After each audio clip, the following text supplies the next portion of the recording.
Sir तुम्ही प्रभाव ह्या पुस्तकामध्ये खूप छान मांडणी केली, म्हणजे भावे असतील, संत म्हणजे गाडगे बाबा असतील, अगदी म्हणजे शंकरदयाळ शर्मांचं म्हणजे फार तुम्ही छान, म्हणजे मी ते 2च दिवसात खरं पुस्तक संपवलं. इतकं म्हणजे ते वाचत बसले तर वाचत गेले. तुम्ही अख्खं आयुष्य म्हणजे शालेय दसवीपासून म्हणजे लिखाण सुरुवात केली तुम्ही आतापर्यंत, म्हणजे पूर्ण आयुष्य. तर अशी कुठली गोष्ट राहून गेली का, किंवा अशी कुठली खंत वाटतं का की हे असं व्हायला पाहिजे होते, किंवा तुमच्या तेव्हाची चळवळ आणि आताची राजकारणामध्ये 62 साली कम्युनिस्ट पक्ष म्हणजे अमर शेख आणि आणखीन 1-2 लोक आम्ही होतो. अण्णासाहेब शिंदे यांनी कम्युनिस्ट पार्टीचाच त्याग केला. आम्ही त्यागी काम म्हणजे कम्युनिस्ट पार्टीचं काम करायचं, लालबावट्याचं काम करायचं, तर काय मिळायचं तर काहीच नाही ना, सगळं हेच करायचं.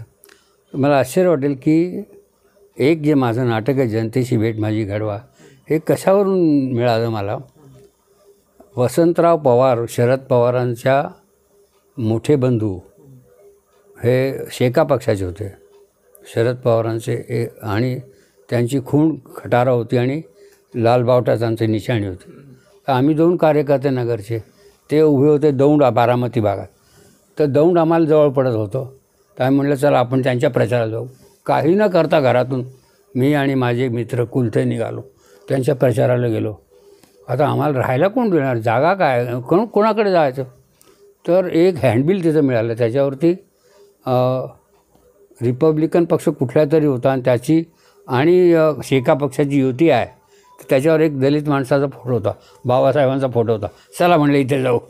म्हणजे निदान आपल्याला बसायला जागा मिळेल. 2 हँडबिल तर मिळालं. आणि मग आम्ही म्हटलं प्रचार कसा करायचा. आम्ही कार्यालयात गेलो आणि म्हटलं आम्ही 2 कार्यकर्ते आहोत, आम्हाला काय काम द्यायचं ते तुम्ही द्या. तर आणि त्यांच्या विरुद्ध उभे होते गुलाबराव जे. तर तुम्ही कामगारांना ते वाटायचो, रस्त्यावर सांगायचो की निवडणुकीला तुम्ही असं मत द्या, कारण खूप काँग्रेस विरोधी होतं सगळं. आणि लालबावटा राज्य आलं पाहिजे म्हटल्यावर त्या मजुरांना सांगितलं की मतं द्या बरं का, खटाऱ्याला मत द्यायचं. अहो ते म्हणलं गेल्या वेळेतच दिली, घडी काय मतं मागता तुम्ही. कारण काय झालं होतं की ते पोट निवडणूक होती ती, त्या 6 महिन्यापूर्वी मतं दिली होती या बिचारे. आता हे परत 6 महिन्यांनी निवडणूक आली ना, ते म्हणजे घडी काय मागता, मागच्या वेळेत तर दिली तुम्हाला.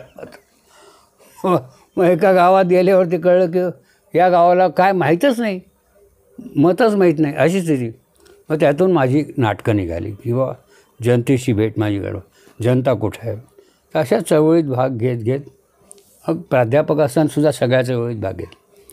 मी काँग्रेस पक्षामध्ये प्रवेश केला आणि सगळीकडे काँग्रेसचा प्रचार केला, कारण इंदिरा गांधी मला फार प्रिय होत्या. आणि त्या काळात खूप असं काम केलं. म्हणजे 62 सालापासून काँग्रेस पक्षात मी आहे. यांचं काम आत्तापर्यंत करतो, म्हणजे जवळजवळ 63 वर्ष माझे काम झाले. पण असं कधी कुणी वाटलं नाही किंवा काही केलं नाही किंवा यांना काही करावं. आपण आपलं त्यांना माहिती आहे की यांना खाज आहे, यांना विचाराची पडलेली, हे करतीलच ना, यांना काही द्यायचं गरज नाही. तर एवढी वर्ष घेऊन तर त्यांनी दखल घेतली नाही, त्यांनी घ्यायला पाहिजे. पण माझं हे म्हणणं अजूनही वेगळं होतं की नाही ठीक आहे की योग्य वेळ येताच ती होते, कारण ही दखल घ्यावी लागते. आणि नाहीतरी शेवटी काही कोणी तुम्हाला आमंत्रण दिलं नव्हतं. तुम्ही आपल्या सुखात तुम्हाला काय जसं जगायचं जगू शकत होता. तुम्ही स्वतःहून जी गोष्ट निवडलेली आहे, मग त्याची किंमत तुम्ही स्वतःच द्यायला पाहिजे. तर ही गोष्ट मी ठरवली, बाबा ठीक आहे, ही माझी किंमत आहे, हा माझा आनंद आहे. मी म्हटलं नाही, मी आता गमतीनं मी काय म्हणतो की एखाद्या टेकडीवर खूप गर्दी झाली ना, ती टेकडी सोडून द्यायची, मोठं शिखर पाहायचं की याच्यापेक्षा मोठं शिखर. कारण इथे गर्दी फार झाली, आमदारकीसाठी इतके लोक पडत आहेत, आणि यांचे नातेवाईकच तेवढे तर आपल्याला कोण विचारणार. त्यामुळे मग आपण हे क्षेत्र सोडून दुसऱ्या क्षेत्रात आपला ज्याला म्हणतात विक्रम करायला पाहिजे. तसा तो विक्रम मी पत्रकारिता, नाटक, साहित्य, वक्तृत्व याच्यामध्ये गाठलं की त्याच्यामध्ये हे येऊ शकत नाही, आपल्याकडे टिकू शकत नाही. आणि त्याच्यात एक मला बाबासाहेब आंबेडकरांसारखी ऊर्जा मिळाल्यामुळे आज मला खूप आनंद वाटतो आणि एक अभिमान वाटतो की मी सगळा अभ्यास केल्यावरती त्याचा तुम्हाला परिपाक तुम्हाला सांगतो की बाबासाहेब आंबेडकरांच्या विषयी सगळ्यांनी लिहिलेलं आहे. कोणी आधी टीकाकारांनी लिहिलं असेल, बाकीच्या लिहिलं असेल.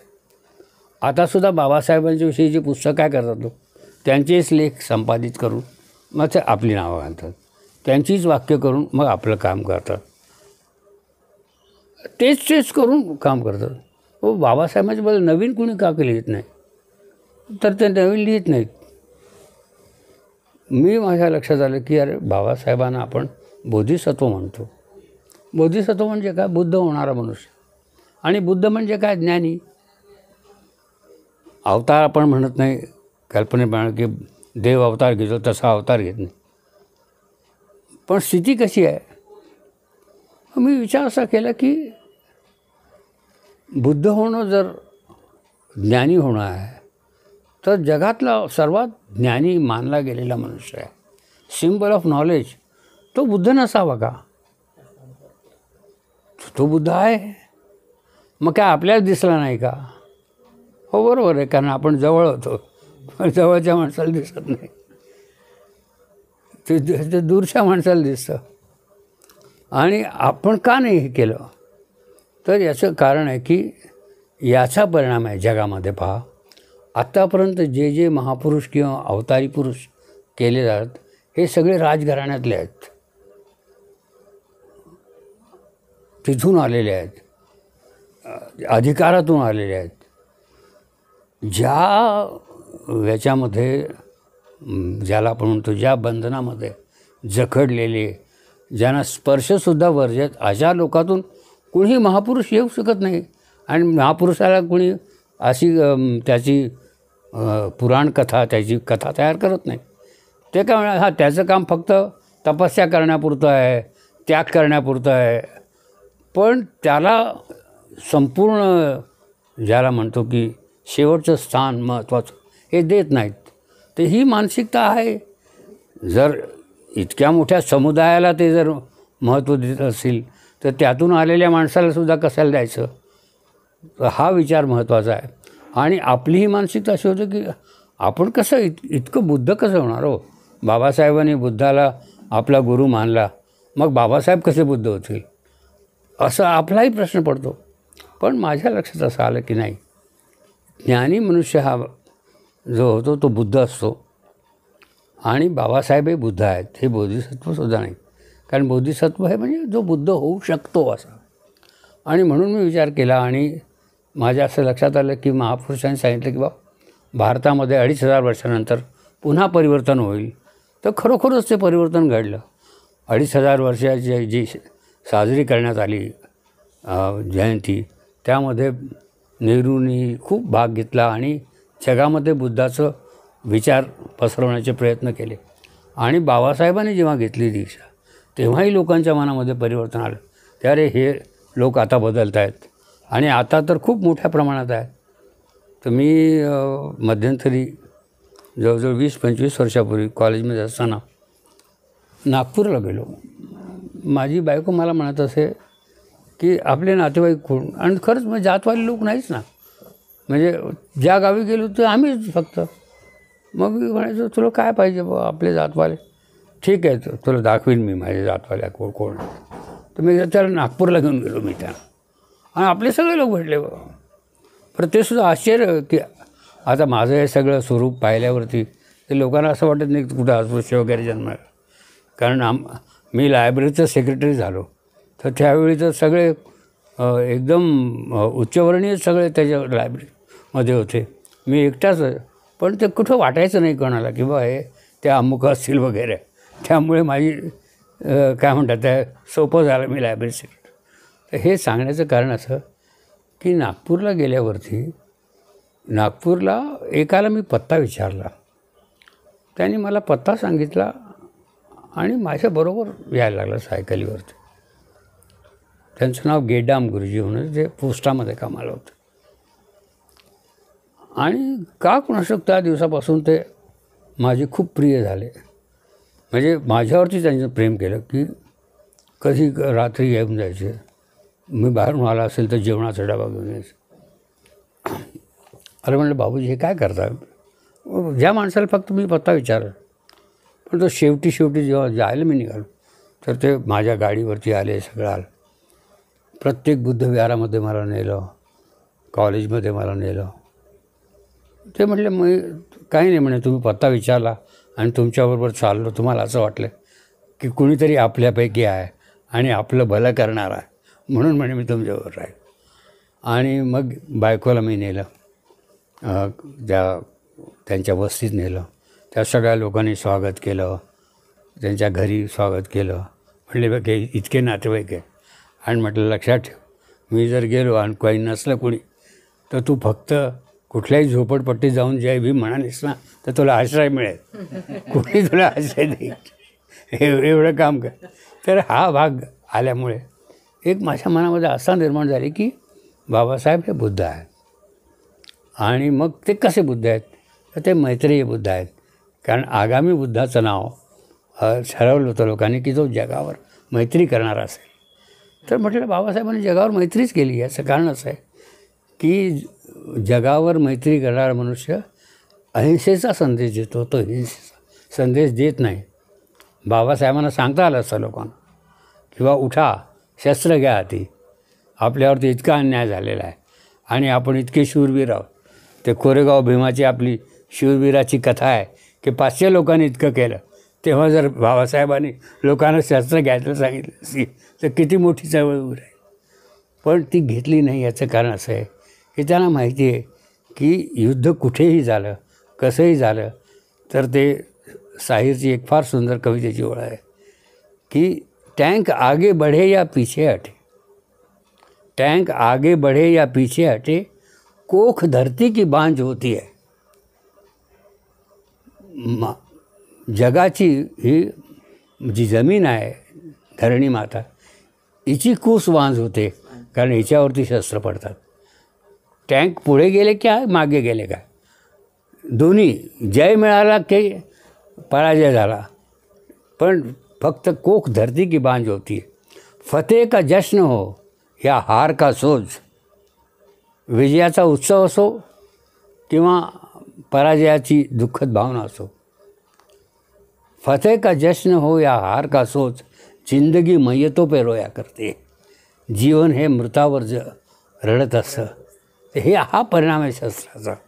शस्त्राचा परिणाम चांगला नाही. शेवटी आपल्याला युद्धभूमी जरी युद्ध झालं तरी तह करायला टेबलावरती यावं लागतं. तेव्हा युद्ध करून टेबलावरती जाण्यापेक्षा आधीच टेबलसुद्धा आहेच उपलब्ध, तर त्याचा मार्ग कशा अहिंसेच्या पद्धतीनं करता येईल हा बाबासाहेबांनी केलेला आहे. आणि आश्चर्य वाटेल की पाण्यासाठी देखील बाबासाहेबांनी सत्याग्रह केलेला. आणि मी माझ्या चित्रपटात एक प्रसंग घातला होता, मी महामानव बाबासाहेबांवर लिहिलं की जेव्हा बाबासाहेब म्हणतात की मी पाणी पिणार आहे अहिंसेनं, आणि त्या काळात त्यांनी त्यावेळी गांधीचा फोटो लावला होता मंडपामध्ये त्या एकच, आणि जय भवानी जय शिवाजी घोषणा होती. तर ह्या लावताना मी एक प्रसंग घातला होता की आपल्या लोकांना मारतात आणि ते जखमी लोक बाबासाहेबांना त्या डाक बंगल्यावर भेटायला जातात की पहा आमचं हे असं केलं आहे, ते तसं केलेलं आहे, आमच्या अन्नामध्ये माती कालवली, सगळी भांडी करून लागली जेवायचं, आणि इतकं मारलं, आता काय करावं. अक्षरशः त्यावेळी बाबासाहेबांचा मी असा हात दाखवला की तो तारेच्या कुंपणाच्या एका तारेवरती असा आहे, आणि तो हात असं मी त्या चित्रपटाचा प्रसंग दाखवला की असं वाटलं की खरोखरच आपण इतकंच करून हा मार खातात, मग काय करावं काय आपण. त्यांना क्रोध राग येतो आहे, पण ती तार अशी आवडतात, तर तो जो काटा आहे ना तो असा या बाजूने त्याचं असा बाहेर आला की तो सगळा राग त्याने त्याच्यात हे समवून टाकलेला आहे की नाही ठीक आहे, त्यांनी केलं, आपण पाहू, आपण कायदेशीर करू. आणि त्यांनी कायदेशीर लढाई त्यांना शिक्षाही झाल्या. आणि आश्चर्य म्हणजे माझ्या कॉलेजमध्ये एक प्राध्यापक सुभेदार म्हणून होते, त्यांचेच काका जज होते, आणि मग ते माझ्याशी खूप प्रेम करायचे. मला म्हणायचे माझ्या घरी या. मला वाटलं हा मनुष्य इतका आपल्यावर प्रेम का करतो. तर अशा काळात ते जज होतं आणि त्यांनी त्यांना शिक्षा दिलेल्या आहे त्या काळामध्ये. तर याचं कारण असं आहे की बाबासाहेबांनी जगावर प्रेम केलेलं आहे. ते सूड घेऊ शकले असते. या समाजामधल्या लोकांनी ज्यांनी अन्याय अत्याचार केला त्याचा सूड घेऊ शकले असते. पण सुडानं वाढलं असतं ना, वैरानं वैर वाढलं असतं. तर ते वैर सोडून शांततेचा आणि लोकशाहीचा मार्ग, आणि म्हणून मी माझ्या पुस्तकाचं एक नाव ठेवलं, विधिविधान से संविधान तक. विधिविधान म्हणजे काय? आपल्याकडे लोकांना काय सांगतात की काय नाही, तुम्ही गरीब का आहात, मागच्या जन्मीचं तुमचं काहीतरी असेल. मला दुःख का होतं? अरे असं झालं तर शनीचं तुझी बाधा असेल. मग ग्रह सांगितले, मग ते सोडलं. ते म्हणलं नाही असं काही नाही. अरे बाबा, प्रत्येकाचं नशीब तसं असतं, किस्मत में लिखा आहे, म्हणजे किस्मतवर टाकलं. पण खऱ्या गोष्टीवरती आले नाहीत. वास्तवावर बाबासाहेब हे खऱ्या गोष्टीवरती आले, वास्तवावरती आले. आणि उधारीचं जिणं त्यांनी नाकारलं, रोखीचं जिणं पाहिजे. आणि म्हणून विधिविधानचे संविधान तक आपण गेलो. या वाक्याचा अटल बिहारी वाजपेयीने खूप सुंदर उपयोग केला. पण त्यांचा प्रामाणिकपणा इतका, जाहीर सभेत बोलले की रतनलाल जी ने कहा है कि विधि विधान से संविधान तक हमें वैसे ही लड़ाई लड़नी है, आप इनकी बात सुनो. तर हा एक मला जीवनामध्ये आनंदाचा भाग मिळाला की बाबासाहेबांना मी मैत्रेय बुद्ध म्हणून जाणलं आणि त्याच्यावरती लिहिलं, हिंदीमध्ये लिहिलं. हे सगळीकडे खूप गेलं, खूप चांगलं ज्याला म्हणतात पसरलं. आता इंग्रजीमध्ये आलं आहे, मराठीमध्ये आलं आहे. इंग्रजीमध्ये परवा आमच्या विश्वनाथ कराड यांनी लंडनमध्ये जे बाबासाहेबांचं संग्रहालय त्यात तिथे ठेवून त्याची स्थापना केली. परवा मी प्रती पाठवल्यात गौतम चक्रवर्ती, की जो बाबासाहेबावरती वेडा मनुष्य इंग्लंडमध्ये राहणारा, पण बाबासाहेब म्हणलं की काहीही करायला तयार, अशा माणसाला मी ते अर्पण केलं. हा एक फार मोठा आनंद मला मिळाला. खंत अशी आहे की लोक म्हणतात की तुम्हाला काहीतरी मिळायला पाहिजे होतं, तुम्ही आत्तापर्यंत अमुक झालं पाहिजे होतं. ठीक आहे बा, राजकारणामध्ये व्हायला पाहिजे होतं, ते झालं नाही. पण मी ते विचार हे गोष्टी न सोडताही साहित्याच्या क्षेत्रामध्ये एक वेगळं ज्याला आपण म्हणतो आपलं स्थान निर्माण केलेलं आहे. कबीरवाणी मी संपूर्ण मराठी काव्यात केली. हे मला असं वाटतं मी कवी म्हणून होतोच, पण मी कधी सांगितलं नाही की मी कवी आहे म्हणून किंवा कविता ह्याच्यात करायच्या. अक्षरशः ज्योतीची ज्योती हे महाकाव्य आहे, इतकं मोठं महाकाव्य लिहिलं. संपूर्ण कबीर मराठी काव्यात अनुवादित केलं. पण कधी मी कवी म्हणून पुढे आलो नाही, सांगितलंही नाही. पण एक ज्याला म्हणतं कीर्तिमान आपण जे स्थापन केलेलं आहे. तर हाच मोठा एक आनंद आहे की आपल्या नावाच्या मागे काय राहील की अरे कुणी बाबासाहेबांना मैत्रेय बुद्ध म्हण, एकच म्हणू शकता रतनलाल सोनवणे. हे आपल्या जीवनातला काय म्हणतात परमोच्च आनंद. आणि अक्षरशः तुम्हाला भरपूर पुरस्कार मिळाले, म्हणजे सगळीकडे तुमच्या रूममध्ये पुरस्काराने भरलेला आहे. पण तुम्हाला सगळ्यात म्हणजे ब्रेक की हा सगळ्यात माझ्यासाठी श्रेष्ठ आणि खूप महत्त्वाचा आहे. याच्यानंतर किती पुरस्कार भेटले तरी त्याला काय, असा एखादा पुरस्कार आहे का सर, सांगाल का? नाही, खरोखर आनंद. पुरस्कार एकच मला, मी लहानपणचा. आता असं म्हणजे पुरस्कार वगैरे जाहीर झाल्याचा आनंद होत नाही.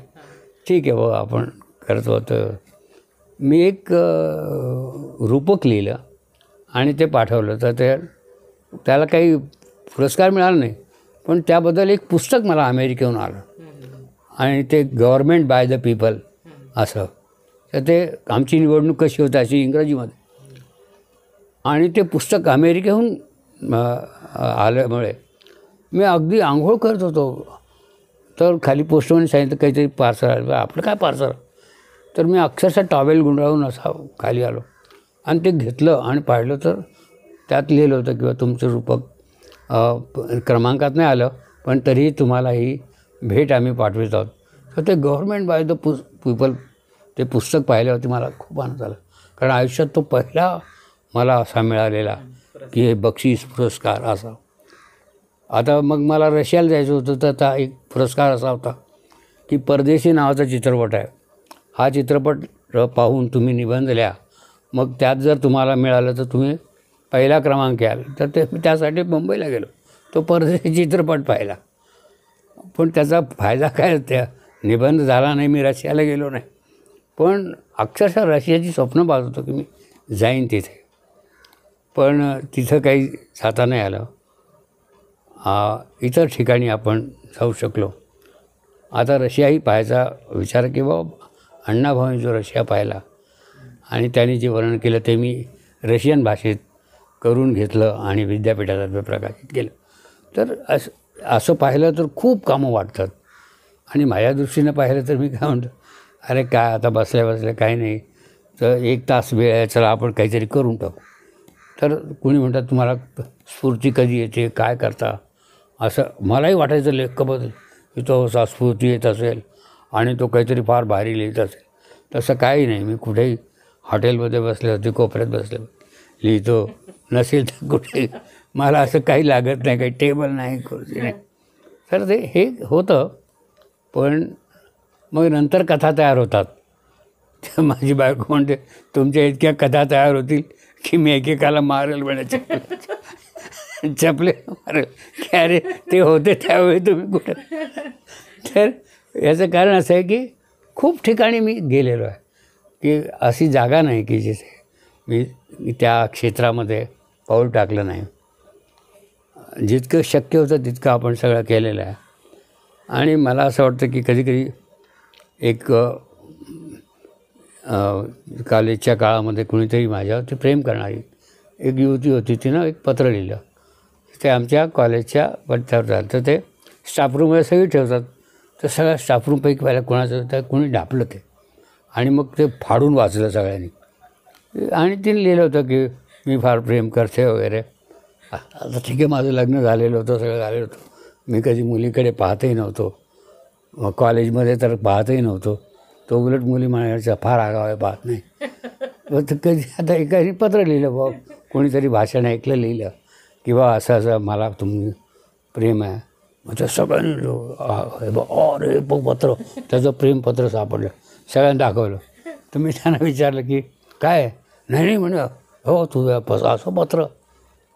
तर म्हटलं मग कोणीतरी दुसऱ्याने माझ्यावर प्रेम केलं ना, त्यानं पाठवलं ना, मी तर काही कोणाला पत्र पाठवलं नाही किंवा मी प्रेम करतो आणि ते सापडलं. तर ठीक आहे, आता कोणी केलं असेल तर चांगली गोष्ट आहे आणि तुम्हाला कळलं ही चांगली गोष्ट आहे. तर त्या माझ्या स्वभावावरून मग लोक काय म्हणायचे, माझा मित्रही म्हणायचा आमच्या घरच्या लोकांना, काय म्हणे त्याला काही कळत नाही म्हणे, त्याला कुणी फसवून जाऊ शकतो म्हणे. मी त्याला सांगितलं बरोबर आहे, कुणीही मला फसवतो, मी कुणाला फसवत नाही ना. तर माझा आनंद हा आहे की मी फसवत नाही कुणाला. ठीक आहे, त्यांनी फसवलं, त्याचा आनंद त्याला घेऊ द्या, त्याला मिळू द्या. ह्याला वेडं बनवलं, ठीक आहे, तो होऊ शकतो, पण हा त्यांचा आनंद. पण हे पण महत्वाचं ना सर, शालेय दशेपासून तुम्ही जे लिखाणाला सुरुवात केली, म्हणजे आत्तापर्यंत म्हणजे तुमचं लिखाण चालू आहे, असं कधी वाटलं नाही का की आता हे लिखाण बंद करावं किंवा मग जेव्हा राजकारणात गेलं तर तेव्हा हे करावं? लिखाण वगैरे काही नाही. आता समजा नाही लिहिलं नाही तर मी बोलत राहील, लिहिलं नाही तर विचार मांडत राहील. दुसऱ्या वेगवेगळ्या फॉर्ममध्ये वेगवेगळ्या विधा आहेत त्या व्यक्त होण्याच्या, त्या मला करता येईल. मला समजा जीवनामध्ये खूप असं रहस्य वाटलं किंवा या गोष्ट सांगायला पाहिजे, पण आता पुस्तकाद्वारे तर कधी सांगायचं नाही, तर मग दुसऱ्या माध्यमातून सांगण्याचा मी प्रयत्न करेन. पण जे एक अभिव्यक्त होण्याची जी आहे स्थिती, ती मात्र माझ्या मनात सातत्यानं राहील. आणि अद्यापही मला माझी स्मृती किंवा माझी बुद्धी शाबूत आहे. आणि हेच मी वाक्य शरद पवारांना सांगितलं. परवा शरद पवारांची भेट झाली, त्यामुळे जेव्हा त्यांनी नवीन जेव्हा पक्ष काढला, तर आता काय विचार करा त्या माणसाचं की नवीन पक्ष, नवीन झेंडा, तुतारी नावाचा, आणि किती दिवसात कुठपर्यंत जाणार, तरी त्या निवडणुकीला त्यांनी माणसं उभी केली. तर मी जाऊन भेटलो, म्हटलं सर, लोक म्हणतात की तुम्ही आता वय झालं, आता रिटायर व्हा, कारण हा अजितदादापासून सगळे म्हणाले रिटायर व्हायला पाहिजे ना, आम्हाला देऊन टाका, कशाला हे करता. तर म्हटलं सर, तुमची बुद्धी शाबूत आहे, हा फार महत्त्वाचा भाग आहे.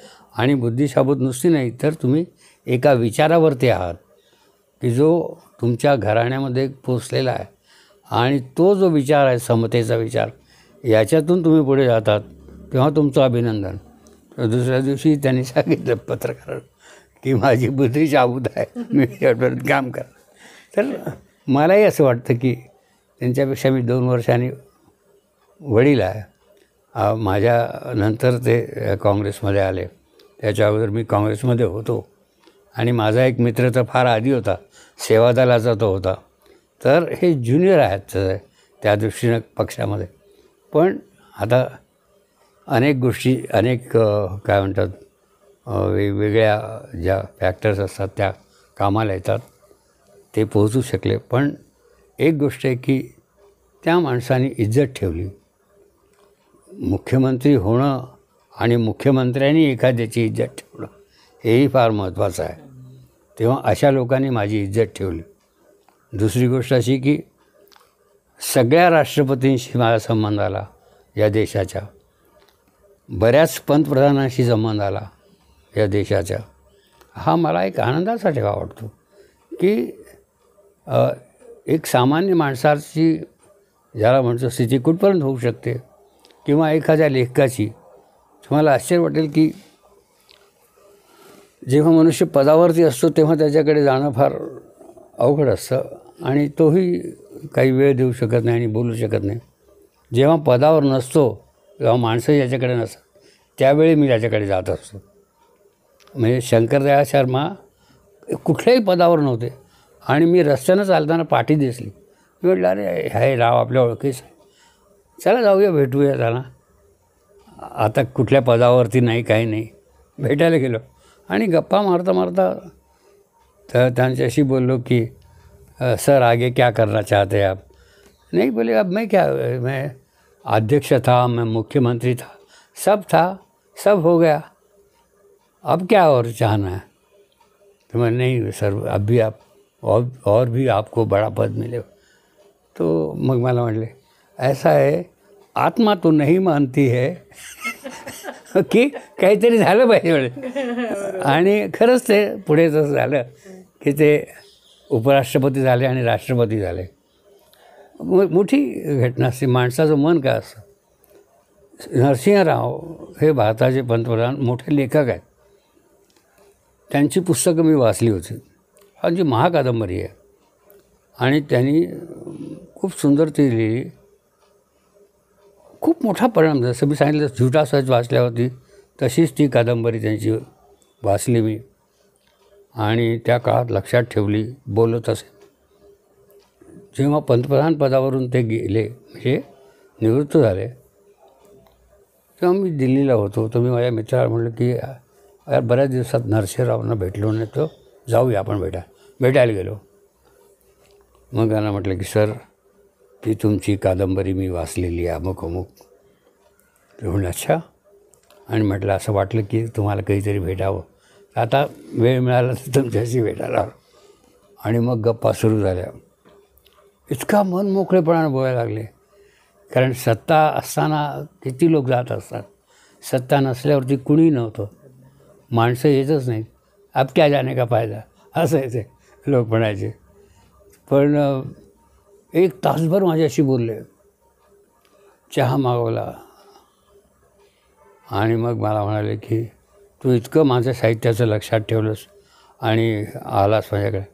म्हटलं सर आता काय करा, कधी वेळ मिळणार. माझे अमुक अमुक मित्र, तुमचे मित्र होते, ते तुमच्याविषयी मला सांगायचे. तर आज मी भेट झालीमुळे अचानक आलो आणि आपली भेट झाली. त्यांनी नंबर लिहून घेतला. ते म्हणे आता मी जिथे जाईन तिथे मला वेळ असला की तुला फोन करून बोलवून घे. तर हा खूप मोठा आनंद मला झाला. आणि अनेक गोष्टी की ज्या गोष्टी लोकांना कधी सांगितल्या नाही, त्यांनी मनमोकळेपणानं माझ्याशी त्यांनी बोलणी केली. झाकीर हुसेन हे उपराष्ट्रपती होते. आमच्या शाळेच्या रौप्य महोत्सवाला आले होते. शाळेचा हिरक महोत्सव मोठा होता, त्याला आले होते. संध्याकाळी त्यांच्यासाठी एक पार्टी ठेवली होती. जे आमचे अध्यक्ष होते शाळेचे, मलाही, मी परीक्षेला बसलेलो हुशार विद्यार्थी म्हणून मलाही तिथं नेलं. त्यावेळी मी हिंदीत काहीतरी पहिला आलो होतो परीक्षेत. तर हा आमचा विद्यार्थी पहिला आला. मग ते झाकीर हुसेन मला म्हणाले, अरे हिंदी में तुम आए हो, यहाँ क्या कर रहे हो, फिर दिल्ली आ जाओ। मैं बोले सर दिल्ली आ जाऊँगा, देखूँगा ज़रूर। तो बोले वो देखो मेरा पीए है, उससे बात करना, उसको वो मराठी आहे, उसको मेरा नाम बोलना, त्याला मग कुछ कर. पण त्यावेळी दिल्लीला जायला मला काही झालंच नाही, पैसेही नव्हते, काहीच नव्हतं. मी एका पुढाऱ्याला म्हणालो की असं असं झाकीर हुसेन साहेबांनी मला बोलावलं, माझ्याकडे पैसे नाही तर तुम्ही मला तर काही मदत कराल का. तर त्यांनी इतकी आपली गरिबी सांगितली की असं वाटलं की आपणच यांना वर्गणी करून काय द्यावं. अशी स्थिती झाली की आपण सांगायला काय जावं. आणि मग ते म्हटले कधी अशी वेळ आली ना, यशवंतराव जर आले तर ते त्यांचं विमान स्पेशल असतं म्हणे, मग त्यांच्याबरोबर मी तुला दिल्लीला पाठवून देईन. म्हणजे 100 रुपयात तिकीट जे काय असेल त्या काळातलं ते देऊन बघ तू जा दिल्लीला, हे 500 घे, भेट, तुला इतक्या मोठ्या माणसांनी बोलावले. हे न सांगता त्याच्यापेक्षा मोठी गोष्ट यशवंतराव चव्हाणांच्या बरोबर कधी आले तर त्यांच्याबरोबर तुला पाठवून देईल म्हणे. आता ते कधी असं योग येणार की चव्हाणांचं विमान येईल त्यात मला तिघात. पण यशवंतरावांचाही माझा संबंध आला, या चांगल्या व्यक्तींचा खूप चांगला संबंध आला आणि प्रेमाचा संबंध आला. आणि यांच्या मनामधला जो एक सन्मान आहे, मला असं वाटतं ते कुठल्याही राजकीय पदापेक्षाही मला मोठा वाटतो. आणि एक फार स्फुट मला माहीत नाही असं अचानक नवभारत टाईम्समध्ये आलं की अवधेश व्यास नावाच्या संपादकाने लिहिलं की सोनोग्राफी कसे आहेत. आणि ते जे वर्णन केलं ते फार अद्भुत होतं की हे सातत्यानं एखाद्या लढ्याच्या अग्रभागी हे असतील आणि या पद्धतीनं त्यांची लढाई, यांच्याकरता शब्द हे सर्व हत्यार आहे आणि या शब्दाच्या लढाईमध्ये हे सर्वात अग्रेसर असतील. आणि असं अप्रतिम त्यांनी लिहिलं. मला वाटलं तिथं माझं सार्थक झालं. किंवा ज्यांना माहीत नाही त्यांनी माहीत नाही, जे मला वैयक्तिक नाही, पण कार्याविषयीची एक जाण त्यांना व्हावी आणि त्यांनी माझ्याकडे या दृष्टीनं पाहावं की समतेच्या लढ्यामध्ये जर अग्रभागी सगळ्या शब्दाने, आणि शब्द त्यांनी फार सुंदर वापरला आहे कि उनके लिए शब्द केवल लेजलीजे ये वर्ड नहीं है, तो उनके लिए ये लड़ाई का सामान है और वो अपना सामान उपयोग में लाते हैं. तर दादासाहेब रुपवतेंचंच वाक्य फार महत्त्वाचं की आपल्या हातात आपल्याकडे काहीच नाही, साधन नाही, पण कागदाचा एक तुकडा जरी आला तरीही त्याचा उपयोग करावा चळवळीकरता. आणि अक्षरशः मला ते पडतं. म्हणून हे कागदाचे जे काही तुकडे मिळाले त्याच्यात मी माझं साहित्य केलं की नाही, आपली शस्त्र, आपले शब्द, हे शब्द भांडार जे आहे. आणि जर खरोखरच तुकाराम महाराजांच्या शब्दामध्ये की आम्हा घरी शब्दाचीच रत्ने आणि आम्ही शब्दानं सगळं करू, तर ही जी तुकाराम महाराजांची वाणी आहे ती माझ्या हातून साकार होते की नाही, आपली लढाई चालू आहे. मानवीय भावना आहेत सगळ्या. आणि मी तर आयुष्यभर देवदैवत आणि हे बाकीचं दैन्य हे सगळं नाकारत आलेलो आहे. आणि त्यामुळे खऱ्या अर्थानं एक बौद्धिक विचार, विवेकाचा विचार, सर्वांगीण विचार करीत आपण राहू शकतो, जगू शकतो. आणि आपण महात्मा फुलेंच्या शब्दामध्ये सांगायचं तर माझा परिवार सध्या अक्षरशः फुलेंच्या व्याख्येसारखा आहे. माझी पत्नी, माझ्या घरामध्ये एकही स्वजातीय असं भाग नाही, सगळे वेगवेगळ्या विभिन्न जाती आहेत. आणि जे फुलेंचं स्वप्न होतं की एकाच घरामध्ये मला सर्व विचारांचे आणि सर्व जाती धर्माचे लोक पाहिजे, ते माझ्या घरामध्ये आहेत. म्हणजे माझे पारशी कुटुंबाशी संबंध आहेत. लहानपणी पारशी लोकांना पाहिलं होतं, पण पारशी जावई मिळेल हे मला माहीत नव्हतं. तर असं एक झालं. आणि हा फार मोठा भाग आहे की फुले, आंबेडकर यांचे विचार पसरवता आले, आत्मसात करता आले, पचवता आले. आणि नुसते पचवता नाही आले, आपल्या जीवनातच आपण आपल्याला ते साकार करता आले याचा मला आनंद होतो. आणि हाच एक भाग की कुठलीही गोष्ट घ्या, आपण आपली अभिव्यक्ती, आपण आपला विचार हा कसा पुढे जाईल हेच पाहायला पाहिजे. एवढंच आता मला वाटतं.